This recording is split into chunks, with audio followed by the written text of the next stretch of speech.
Hello, welcome children. Hindi online series में आप लोग का सबका स्वागत है। आज हम लोग व्याकरण पढ़ेंगे और व्याकरण में हमारा चैप्टर है लेसन 3 शब्द विचार। तो शब्द क्या होती है, सबसे पहले तो हम लोग ये जानेंगे। तो बातचीत के दौरान हमारे मुख से जो अनेक प्रकार की ध्वनियाँ निकलती है, इस ध्वनि को हम लोग वर्ण कहते हैं और इसी वर्ण के मिलने से शब्द बनते हैं। लेकिन कौन से वर्णों के मेल से बने सार्थक वर्ण समूह को, जैसे वर्ण को हम लोग मिला देंगे लेकिन अगर उसका कुछ मीनिंग नहीं निकलेगा तो वो शब्द नहीं कहलाएगा, अव्यवस्थित रूप हो जाता है उसका। ठीक है, तो हम लोग वो जो वर्ण है पूरा सही क्रम में सजा हुआ रहना चाहिए।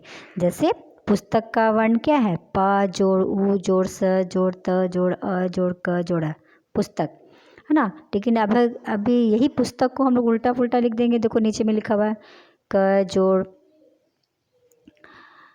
अ जोड़ त स, तो इसको सजाने से क्या कतस्पु बना। तो ये वर्ण तो मिला लेकिन इसका कोई सार्थक शब्द नहीं बना।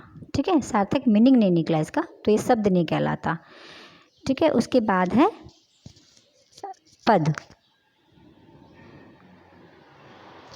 पद क्या होता है, जब ये पद को हम लोग वाक्य में यूज करते हैं तो ये पद बन जाते हैं। इसी शब्द को हम लोग पद बोल देते हैं। जैसे हम लोग एक का सेंटेंस है, मैंने फिल्म देखी।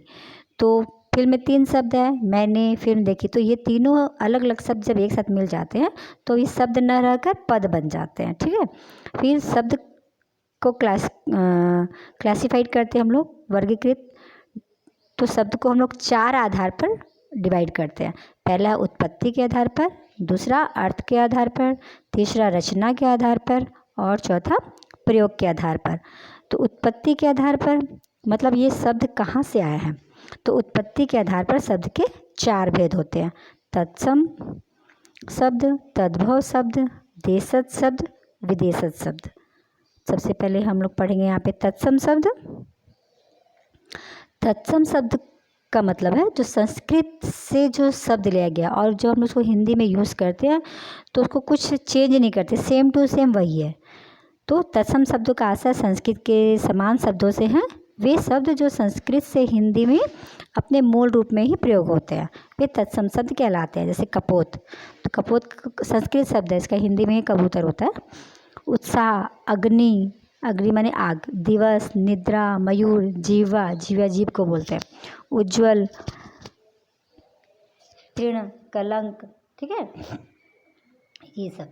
फिर है हमारा तद्भव शब्द। तो तद्भव शब्द का क्या होता है, तद्भव शब्द का आशय संस्कृत से उत्पन्न होने वाले शब्दों से है, अर्थात संस्कृत भाषा के ये शब्द हैं जो हिंदी में अपने बदले हुए रूप में प्रयोग होते हैं, वे तद्भव कहलाते हैं। जैसे हम लोग पिछले यहाँ पे पढ़े थे ना तत्सम में कपोत, तो वहीं यहाँ देखो हिंदी करके लिखा हुआ है कबूतर, उत्साह को उत्साह, अग्नि आग।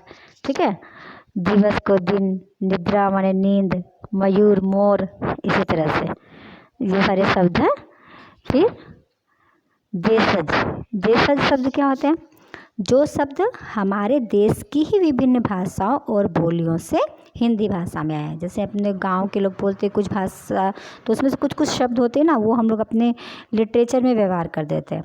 ठीक है, हिंदी शब्द में, तो वो सबको देशज शब्द बोलते हैं। जैसे लोटा, थैला, गड़बड़, तोरई, डिबिया, खिड़की, लोटा, टांग, ये सब। फिर है विदेशी शब्द। विदेशी शब्द क्या होते हैं, जो समय समय पर विदेशी भाषाओं से हिंदी में आते हैं। जैसे बहुत सा इंग्लिश का बहुत सारा वर्ड हम लोग इसमें विदेशी शब्द में ले लेते हैं, जैसे कॉलेज, फायर ब्रिगेड, बाल्टी, डॉक्टर, चाकू, बैंक, ये सब। तो यहाँ पे कुछ कुछ एग्जाम्पल में दिया हुआ है हमारा अंग्रेजी शब्द कॉलर, कूपन, आइसक्रीम, मिनट। फिर फारसी के शब्द है सब, इज्जत, फ़कीर, मौलवी, गरीब, आदत, ये सब फारसी शब्द है। फिर तुर्की, तमंचा, कुर्ता, तोप, तमंचा बंदूक को बोलते हैं, तोप, बारूद, काबू, ये सब अरबी के शब्द है। इस्तीफ़ा, किताब, आज़ाद, जमाना, फ़ायदा। अब पुर्तगाली लोग जब आए तो उन लोग के कुछ कुछ शब्द हम लोग यूज़ किए, गोदाम, तौलिया, कप्तान, गमला, कमरा, ये सब। ठीक है, अब दूसरा है हमारा रचना के आधार पर। तो रचना के आधार पर शब्द के 3 भेद होते हैं, रूढ़ शब्द, यौगिक शब्द, योग रूढ़ शब्द। रूढ़ शब्द क्या होते हैं? जो शब्द किसी सामान्य एवं प्रचलित अर्थ के लिए प्रयोग किए जाते हैं, और जिसको खंड कर दे, मतलब अलग उसको शब्द को हम लोग तोड़ दे तो उसका एक एक वर्ण का कोई मीनिंग नहीं होता, अलग से कोई मीनिंग नहीं होता। ठीक है, जैसे बालक में बालक, उसको अलग कर दे तो बा का क्या मीनिंग है? ठीक है, लेकिन ल का, क का, इस सब का कोई मीनिंग नहीं होता, तो इसको रूढ़ शब्द बोलते हैं। यौगिक जो 2 या 2 से अधिक शब्दों से या शब्दांशों से मिलकर बनते हैं, और उसको अगर हम लोग तोड़ दें तो उसका अलग शब्द का भी मीनिंग होता है। जैसे प्रधानमंत्री, प्रधान जोड़ मंत्री, है ना, जो जो मंत्रियों में प्रधान है। पाठशाला, पाठ जोड़ शाला, पढ़ने की जगह। योग रूढ़, योग रूढ़ क्या है? जो 2 या 2 से अधिक शब्दों से मिलके बनते हैं, लेकिन उसका सामान्य अर्थ नहीं होता है, कि स्पेशल मीनिंग होता है, उसका विशेष अर्थ का बोध होता है, उसको योग रूढ़ कहते हैं। जैसे नील जोड़ कंठ, नीलकंठ हुआ। अब नीलकंठ कौन है? शिव जी। चक्र जोड़ पाणी, जिसके हाथ में चक्र है, किसके हाथ में? भगवान विष्णु। ठीक है, उसी तरह से आगे और भी है हमारा। तो अब इसको आगे जो हम लोग पढ़ेंगे अर्थ के आधार पे। अर्थ के आधार पे शब्द के कितने भेद होते हैं? अर्थ के आधार पे 4 भेद है। एकार्थक शब्द, अनेकार्थक शब्द, समानार्थक शब्द, विपरीतार्थक शब्द। एकार्थक शब्द मतलब हैविंग 1 मीनिंग, अनेकार्थक हैविंग मैनी मीनिंग, समानार्थक सिनोनिम्स और विपरीतार्थक एंटोनिम्स। तो एकार्थक शब्द क्या होते हैं? जैसे हम लोग को शब्द से, वर्ड से पता चल रहा है, जिन शब्दों का केवल एक ही अर्थ होता है वो एकार्थक। जैसे सरोवर, नदी, पहाड़, कपड़ा। अनेकार्थक शब्द ऐसे शब्द जिसके एक से अधिक अर्थ होते हैं। जैसे अक्ष, अक्ष क्या होता है? अक्ष का बहुत सारा मीनिंग है। अक्ष बोलते हैं कील को, कांटी। अक्ष बोलते हैं धुरी को, जिस पे घूमती है पृथ्वी हमारी। अक्ष आँख को भी बोलते हैं। तो एक ही अक्ष के बहुत सारे मीनिंग हो गए, है ना। अब समानार्थक शब्द, समानार्थक शब्द क्या होते हैं? पर्यायवाची एक टाइप का समझ लो। तो ऐसे शब्द जिसके अर्थ में समानता होती है उसे समानार्थक। जैसे नृप, नरेश, भूपति, महेश, सब राजा के समानार्थक, पर्यायवाची। अब विपरीतार्थक शब्द, विपरीतार्थक जो एक दूसरे के विपरीत अर्थ बताते हैं उसे विपरीतार्थक शब्द कहते हैं। जैसे तरल, ठोस। तरल माने हो गया लिक्विड, ठोस हो गया सॉलिड। क्यों? सगुण, निगुण, जो गुण वाला है सगुण, जिसके कोई गुण नहीं उसको निर्गुण। निरक्षर, साक्षर, निरक्षर जो नहीं जानता कुछ पढ़ना लिखना, साक्षर जो सब पढ़ा लिखा है ना। अब है प्रयोग के आधार पर। तो प्रयोग के आधार पर 2 भेद होते हैं। एक होता है विकारी, एक होता है अविकारी।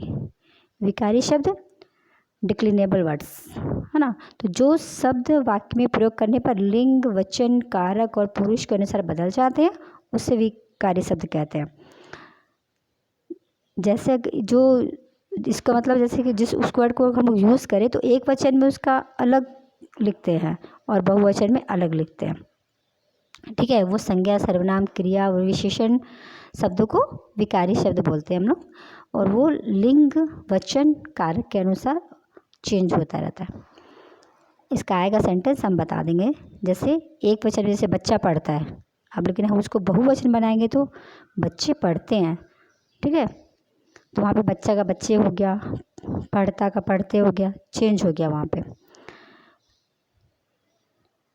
अब है अविकारी शब्द।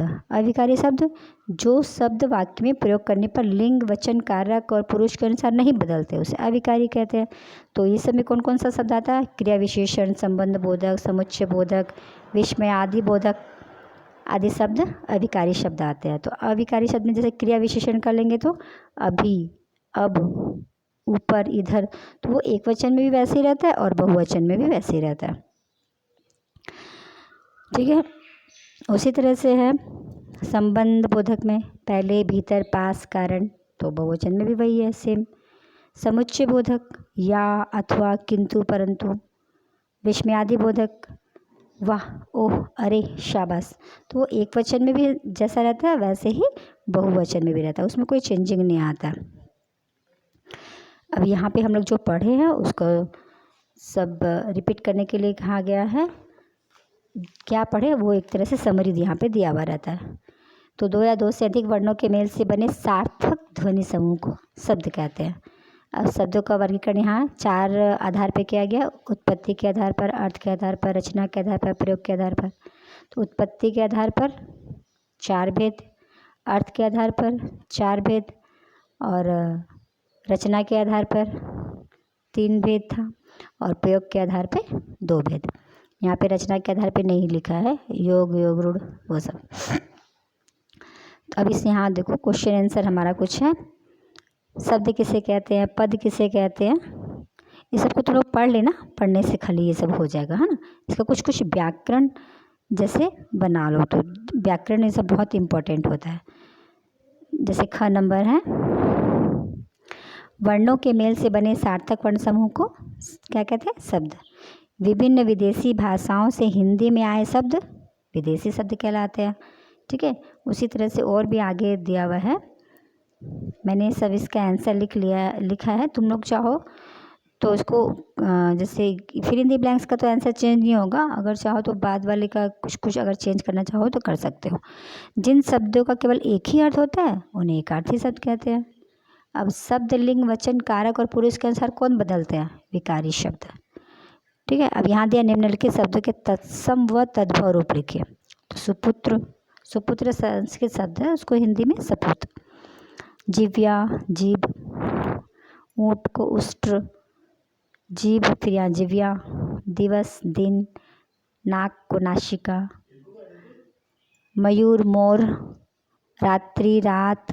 ठीक है, उसी तरह से अब है निम्नलिखित शब्दों में से रूढ़, योग, रूढ़ व यौगिक शब्द छांट के लिखिए। तो यहाँ देखो सब लिख दिया है मैंने, इसको तुम लोग अपनी सब बुक में लिख लेना। फिर नीचे भी है निम्नलिखित शब्दों से 3 उदाहरण, तो मैंने अपने अनुसार उदाहरण लिख दिया, अगर तुम लोग चाहो तो चेंज करके लिख सकते हो। ठीक है, तो ये सारा आप लोगों को लर्न करना है और जब स्कूल खुलेगा सब ये चेक भी होगा और मैं सबको टेस्ट भी लूँगी, सब बताना है आप लोग को आंसर। ठीक है, तो सब अपनी अपनी तैयारी करके रखना। आज के लिए बस इतना ही, धन्यवाद।